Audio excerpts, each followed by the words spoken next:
उडेरूलाल मटियारी ज़िले जे ॻोठ दरगाह फ़क़ीर नूह होथियाणी जे रहवासी फ़क़ीर वारिस नूह पोटो साफ़िन अॻियां दाहिंदे चयो आहे त मटियारी ज़िले अंदरि व्याजिन जी गैंग ठहियल आहे। उन गैंग जा माण्हू मिली भगत करे शरीफ़ मुअज़्ज़िज़ ऐं कारोबारी माण्हुनि खे मुख़्तलिफ़ वाहननि सां कुझु रक़म ॾेई व्याज जहिड़े कुधे अमल में फासाए छॾीनि था। अहिड़ो ई अमल मूं सां थियो आहे।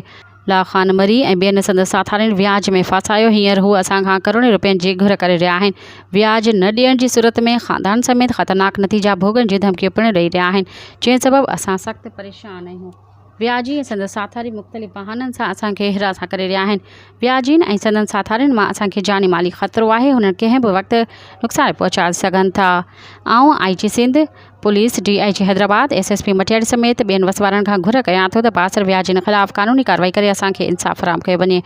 अगरि असां सां इंसाफ़ न थियो त असां SSP ऑफिस मटियारी अॻियां पाण खे साड़ींदासीं, जंहिंजा ज़िम्मेवार लाल ख़ान मरी ऐं ख़ालिद मक्सी ऐं संदसि साथारी हूंदा। मज़ीद ख़बरनि ऐं तफ़सीलात लाइ विज़िट कयो असांजी वेबसाइट www.awamiNewsHD.com ऐं ॾिसंदा रहो अवामी न्यूज़ HD।